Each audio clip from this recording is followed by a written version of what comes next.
अगर अब तक आपने हमारे चैनल को सब्सक्राइब नहीं किया है तो जरूर से कर ले। उसके घर पहुंचकर देखा सारा शादी का सामान फैला हुआ था। बहुत खामोशी थी, जैसे बेटी की विदाई हुई हो। मुझे देख सीमा लिपट कर रोने लगी तो मुझे भी रुलाई आ गई। मैंने उसे ढाढ़स बंधाते हुए इशारों में पूछा कि आखिर क्या हुआ।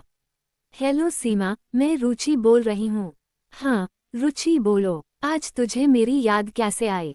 नहीं, याद तो तुम्हारी रोज ही आती है दिया। तू तो मेरी सबसे अच्छी सहेली है। बस समय नहीं मिल पाया इधर कुछ दिनों से तुझसे बात करने का। और बताओ, तुम ठीक हो ना? और प्राची कैसी है? अपनी ससुराल में खुश तो है ना? अरे काहे की ससुराल, जब शादी ही नहीं हुई तो? शादी नहीं हुई मतलब? तुम घर आओ तब बताती हूँ सब कुछ। अभी फोन रखती हूँ। ठीक है, घर में मेहमान आए हैं अभी। ठीक है, okay bye. Bye, see you. Phone रख। मैं सोचने लगी कि आखिर ऐसा क्या हुआ होगा जो शादी नहीं हुई। सीमा मेरी कलीग थी। पहले हम दोनों एक ही ऑफिस में काम करते थे। वहीं मेरी उससे मुलाकात हुई थी। धीरे धीरे हम दोनों में अच्छी दोस्ती हो गई थी। दोनों एक ही शहर में थे तो आना जाना भी होता रहता था। फिर उसे दूसरी कंपनी में जॉब मिल गई तो हमारा रोज का मिलना बंद हो गया था। हाँ, फोन पर उससे बात होती रहती थी। कभी कभार आना जाना भी होता रहता था। अभी 10 दिन पहले ही तो वो मेरे घर आई थी अपनी बेटी की शादी का कार्ड देने। बता रही थी कि अगले हफ्ते शादी है। कितनी खुश थी कि उसकी बेटी की शादी इतने अच्छे घर में हो रही है। लड़का बेंगलुरु में मल्टीनेशनल कंपनी में जॉब करता है। लाखों में सैलरी है, अपना फ्लैट, गाड़ी, सब कुछ है। मेरी बेटी खूब खुश रहेगी वहाँ, बताते हुए उसके चेहरे से खुशी साफ झलक रही थी। ये तो बहुत खुशी की बात है। बधाई हो तुझे। लेकिन ये बता, तूने लड़के के बारे में, उसके घर वालों के बारे में सब अच्छे से पता कर लिया है ना? सारी जांच पड़ताल करके ही अपनी बेटी ब्याहना? हाँ बाबा, सब पता कर लिया है। वैसे भी लड़के के पिताजी मेरे भैया के सीनियर हैं। भैया भाभी उन्हें बहुत अच्छी तरह से जानते हैं।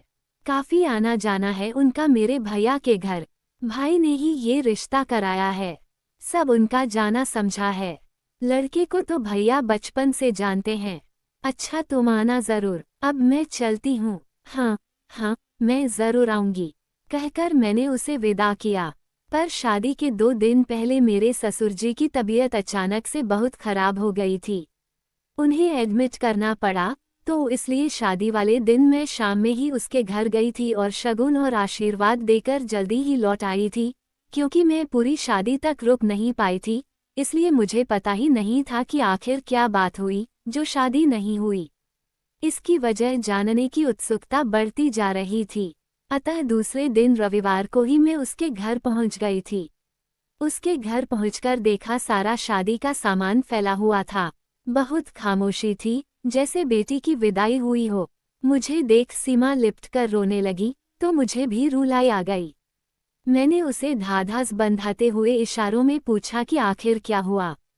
आओ कमरे में चलकर बात करते हैं, उसने कहा। कमरे में पहुंचते ही सीमा बोली, जानती है रुचि, तू सही कह रही थी कि मुझे अच्छी तरह जांच पड़ताल करके ही शादी तय करनी चाहिए थी। पर तुमने तो बताया था कि तुम्हारे भैया का जाना समझा परिवार है। फिर क्या हुआ? ये रिश्ता तो तुम्हारे भाई ने कराया था। हाँ, भाई ने ही तो हमें धोखे में रखा। लड़का ड्रग एडिक्ट था, वो किसी कंपनी में जॉब भी नहीं करता था, पूरा आवारा और बदचलन था। एक बार जेल भी जा चुका है डकैती डालने के केस में। फ्लैट, गाड़ी की बात सब झूठ थी। वो तो भला हो मेरे देवर और उनके मित्र का, जब उन्होंने लड़के को देखा द्वारचार पर तो मुझे और मेरे पति को अकेले में ले जाकर उसके बारे में बताया। उनके मित्र पुलिस में हैं, वो भी शादी में आए थे। उन्होंने ही देवर को बताया था उसके बारे में। पहले तो मैंने उनकी बात ही ना मानी, उल्टा उन पर ही आरोप लगाने लगी कि वह चाहते ही नहीं कि मेरी बेटी की शादी इतने अच्छे घर में हो, इसलिए मैंने उन लोगों को शादी तय होने तक कुछ न बताया था। तब उनके मित्र ने हमें सारी सच्चाई बताई। मुझे तो अपने कानों पर विश्वास ही न हुआ कि मेरे भाई ऐसा कैसे कर सकते हैं। क्या उनको ये सब बातें नहीं पता थी? मैंने भैया से पूछा कि क्या देवर जी सही कह रहे हैं, तो कहने लगे कि ये सब तो इस उम्र में लड़के करते ही हैं, शादी के बाद सब ठीक हो जाते हैं। और फ्लैट, गाड़ी का क्या है, वो तो जब चाहे खरीद सकते हैं। तब हम लोगों ने उसी वक्त शादी न करने का फैसला किया, पर लड़के के परिवार वालों ने काफी हंगामा किया था। फिर मेरे देवर और उनके मित्र ने मामला शांत कराया और बारात वापस ले जाने को कहा। खैर बात बिगड़ न जाए इस डर से वे बारात वापस ले गए। पर तेरे भाई ने सब कुछ जानते हुए भी ऐसा क्यों किया? मैंने पूछा। प्रमोशन के लिए। उनका प्रमोशन उसी सीनियर के हाथ में था और उनके बेटे के लक्षण के चलते कोई अपनी बेटी देने को तैयार न था। इसलिए मेरे भाई ने मुझे धोखे में रख ये रिश्ता तय कराया था कि अगर उनके आवारा बेटे की शादी मेरी बेटी से हो जाएगी तो उनका प्रमोशन तो उनको करना ही होगा। शादी तय करते समय न करे झूठ बोलने की गलती, वरना आ सकती है मैरिड लाइफ में problem. Don't make mistakes of telling lies before marriage, it will destroy your marriage. कहते हैं शादी जन्मों का बंधन होता है। कांच से भी ज्यादा नाजुक इस रिश्ते को ताउम्र प्यार और विश्वास से सहेजना पड़ता है। लेकिन अब या तो लोग इस बंधन के महत्व को अनदेखा करने लगे हैं या उनके लिए शादी का रिश्ता महज एक मजाक बनकर रह गया है। तभी तो आजकल शादी के बंधन भी झूठ टेलिंग लाइज बिफोर मैरिज के सहारे बनाए जा रहे हैं। मंजरी दुखी मन से अपनी सहेली नीलिमा को बता रही थी, मेरे साथ धोखा हुआ है। मुझे बताया गया था कि मेरा पति एक निजी लिमिटेड कंपनी में बड़ा अफसर है। चूंकि मैं खुद एक बड़े पद पर कार्यरत थी, इसलिए इस रिश्ते के लिए मंजूरी दे दी, लेकिन शादी के बाद मुझे पता चला कि वह एक मामूली क्लर्क है। समझ में नहीं आता है कि मैं क्या करूं। मंजरी के मन में अपने पति व ससुराल वालों के प्रति अनादर के भाव थे। पहले तो उसने अपने मम्मी पापा से कहा भी कि यह संबंध तोड़ दो और मुझे तलाक दिला दो, परंतु रिश्तेदारों व समाज के लोगों ने समझाया, जो हुआ सो हो गया, अब इसे ही नियति मान लो। मंजरी ने तलाक नहीं लिया, पर अब वो पति व सास ससुर के प्रति मन में हमेशा अविश्वास का भाव रखती है। न वह पति से जुड़ाव महसूस करती है, न ही उनके प्रति उसके मन में सम्मान की भावना है। उनके रिश्तों में एक अजीब सा खिंचाव आ गया है। अब जिंदगी भर इस रिश्ते को ढोना उसकी मजबूरी हो गई है। ऐसे कई उदाहरण हैं जहां शादी के लिए लड़के या लड़की पक्ष वाले अक्सर झूठ बोल देते हैं, जिसका असर उनकी जिंदगी पर पड़ता है। वैवाहिक संबंधों के मामलों में झूठ का सहारा लेना अत्यंत दुखदायी साबित होता है। उपर्युक्त उदाहरण में ही देखें, चूंकि विवाह तो हो ही गया है, अतः मंजरी को ससुराल में ही रहना है। उसने सामाजिक दबाव के कारण तलाक भले ही नहीं लिया, किंतु एक झूठ के कारण ससुराल वाले उसकी नज़रों में गिर गए हैं।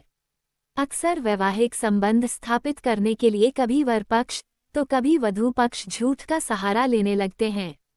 कारण अनेक होते हैं। कभी अच्छी लड़की और अधिक दहेज की उम्मीद के कारण वर पक्ष गलत जानकारी देता है, तो कभी अच्छा घर वर देखकर वधू पक्ष फरेब कर बैठता है।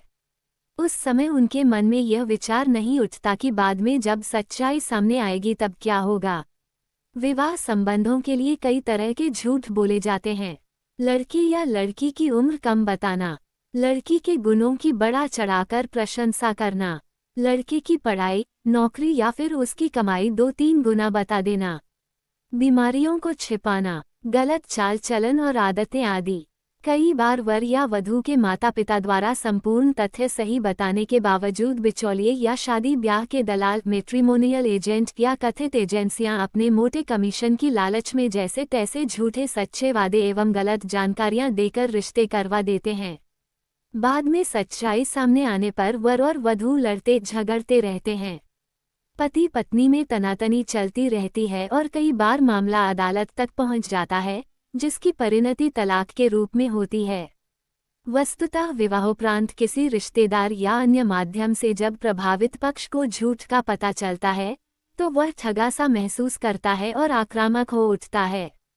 परिणामस्वरूप झगड़ा होकर परिवार बिखर जाता है, संबंध टूट जाते हैं। शादी तय करते समय न करें झूठ बोलने की गलती, वरना आ सकती है मैरिड लाइफ में problem. Don't make mistakes of telling lies before marriage, it will destroy your marriage. कहते हैं शादी जन्मों का बंधन होता है, कांच से भी ज्यादा नाजुक। इस रिश्ते को ताउम्र प्यार और विश्वास से सहेजना पड़ता है। लेकिन अब या तो लोग इस बंधन के महत्व को अनदेखा करने लगे हैं या उनके लिए शादी का रिश्ता महज एक मजाक बनकर रह गया है। तभी तो आजकल शादी के बंधन भी झूठ, टेलिंग लाइज बिफोर मैरिज के सहारे बनाए जा रहे हैं। मंजरी दुखी मन से अपनी सहेली नीलिमा को बता रही थी, मेरे साथ धोखा हुआ है। मुझे बताया गया था कि मेरा पति एक निजी लिमिटेड कंपनी में बड़ा अफसर है। चूंकि मैं खुद एक बड़े पद पर कार्यरत थी, इसलिए इस रिश्ते के लिए मंजूरी दे दी, लेकिन शादी के बाद मुझे पता चला कि वह एक मामूली क्लर्क है। समझ में नहीं आता है कि मैं क्या करूं। मंजरी के मन में अपने पति व ससुराल वालों के प्रति अनादर के भाव थे। पहले तो उसने अपने मम्मी पापा से कहा भी कि यह संबंध तोड़ दो और मुझे तलाक दिला दो, परंतु रिश्तेदारों व समाज के लोगों ने समझाया, जो हुआ सो हो गया, अब इसे ही नियति मान लो।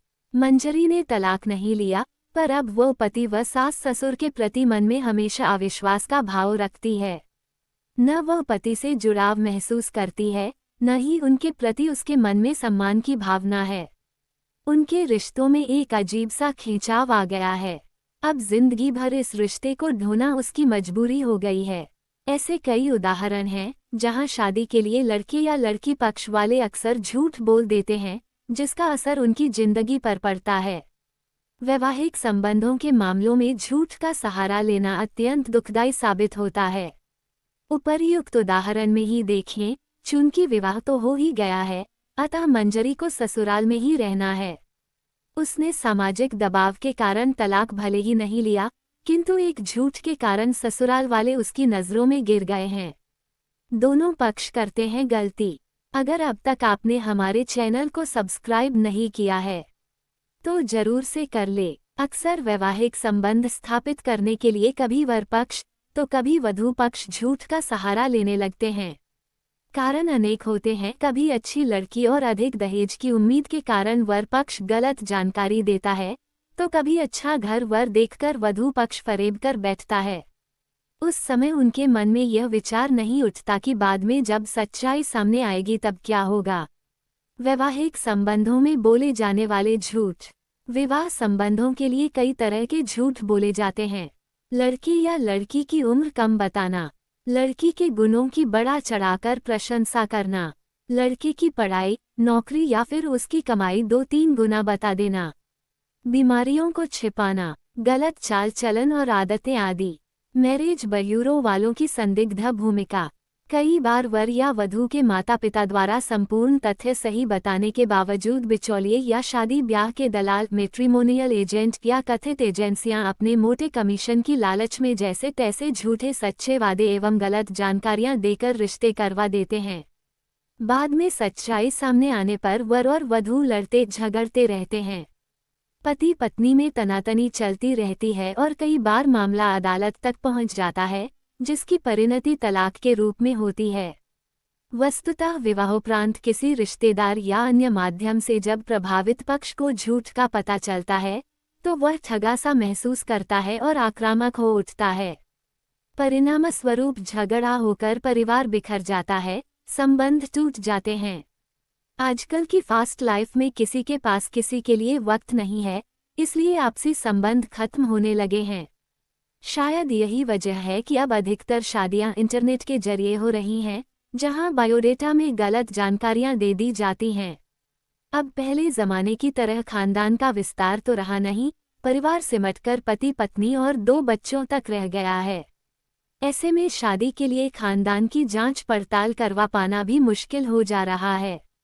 अखबार के विज्ञापन हो या फिर इंटरनेट के जरिए की जा रही शादी, दोनों ही सूरतों में सही जांच पड़ताल हो पाना थोड़ा मुश्किल होता है।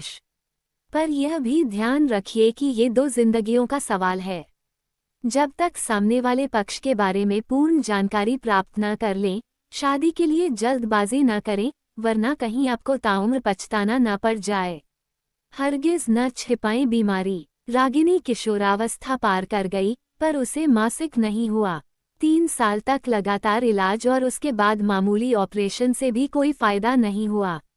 माता पिता ने रिश्तेदारों के कहने पर भी कॉम करते ही रागिनी की शादी कर दी। रागिनी की कमी के बारे में वर पक्ष वालों को उन्होंने कोई जानकारी नहीं दी। 6 महीने तक रागिनी भी झूठे बहाने बनाती रही, परंतु सच तो सामने आना ही था। सच सामने आते ही दोनों परिवारों में जमकर झगड़ा हुआ। लड़के वालों ने डॉक्टर की सलाह ली। डॉक्टर ने स्पष्ट कह दिया कि रागिनी कभी मां नहीं बन सकेगी। नतीजा तलाक और 2 परिवारों की जिंदगी तनावयुक्त। रागिनी के घर वालों की गलती से लड़के वालों का भी शादी में पैसा बर्बाद हुआ और स्वयं उनका भी। रागिनी ने जिल्लत झेली सो अलग। अतः लड़के या लड़की में दाम्पत्य या संतान की उत्पत्ति संबंधी कोई कमी हो तो जैसे तैसे विवाह करके पीछा छुड़ाने भी की कोशिश करना व्यर्थ है। देर सवेर सच सामने आता ही है। इससे 2 परिवार आर्थिक और मानसिक कष्ट झेलते हैं। इलाज संभव न हो तो विवाह न करना ही श्रेयस्कर है या फिर वैसे ही जीवनसाथी का चयन करना चाहिए जो उस कमी के साथ लड़के लड़की को स्वीकार करने के लिए तैयार हो। कई बार तो माता पिता कमियां जानने के बावजूद इस सोच में बच्चों की शादी तय कर देते हैं कि शायद शादी के बाद सब ठीक हो जाए। निधि इस बात से बहुत खुश थी कि उसे बहुत संपन्न परिवार और डॉक्टर पति मिला है। माता पिता भी शादी करके संतुष्ट थे, लेकिन शादी की रात ही पति अमर ने बताया कि यह शादी उसकी मर्जी के खिलाफ हुई है। वह तो पहले से शादीशुदा है। ये बात वह अपने माता पिता को बताने की हिम्मत नहीं कर पाया, क्योंकि वे उसे बहू के रूप में स्वीकारने के लिए तैयार नहीं थे। माता पिता ने सोचा कि शादी के बाद बेटा सुधर जाएगा, लेकिन हुआ इसके विपरीत। लड़का घर छोड़कर अपनी पूर्व पत्नी के पास चला गया और लड़की के पास ससुराल में रहने की वजह नहीं रही और मायके जाकर वह माता पिता को दुख देना नहीं चाहती थी। ऐसे में एक लड़की जिंदगी को बर्बाद करने का दोषी कौन है? विश्वास की नींव पर बने संबंध। एक झूठ से कई जिंदगियां बर्बाद हो जाती हैं। इस बात पर यदि पहले से दोनों पक्ष सोच विचार कर ले तो रिश्ते बिगड़े ही नहीं।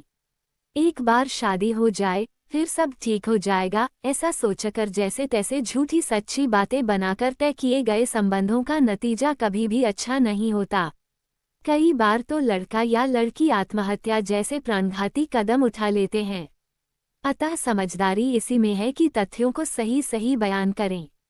ऐसा नहीं है कि किसी में कमी नहीं होती, लेकिन यदि उन कमियों को सही रूप में पहले ही सामने रख दिया जाए तो शायद बाद में सब ठीक हो जाए। थोड़ा बहुत झूठ ऐसा न हो कि वह रिश्तों को बिगाड़ दे या मन में हमेशा के लिए गांठ पड़ जाए। ईमानदारी, स्पष्टवादिता और विश्वास की नींव पर खड़े वैवाहिक संबंध ही सहज और खूबसूरत होते हैं। झूठ और आत्मविश्वास की नींव पर रचे गए संबंधों में न तो स्थिरता होती है और न ही मधुरता। मैं हमेशा से अपने ससुराल वालों को ही गलत समझती थी, पर अब ये एहसास हुआ कि हमेशा ससुराल वाले ही गलत नहीं होते हैं। अगर उस समय मेरे देवर ने सच्चाई न बताई होती और शादी के समय हुआ बवाल न सुलझाते तो क्या होता? आज उनकी वजह से मेरी बेटी की जिंदगी बर्बाद होने से बच गई। उसकी बात सुनकर मैं सोच रही थी कि क्या सगा भाई ऐसा भी कर सकता है? इतना बड़ा धोखा, वो भी अपनी बहन के साथ, कि उसकी बेटी की जिंदगी ही बर्बाद हो जा। आपको ये हमारी प्यार भरी कहानी कैसे लगी कमेंट में जरूर से बताएं। अगर अब तक आपने हमारे चैनल को सब्सक्राइब नहीं किया है तो जरूर से कर ले। चलो फिर मिलते हैं अगली प्यार भरी कहानी वीडियो में।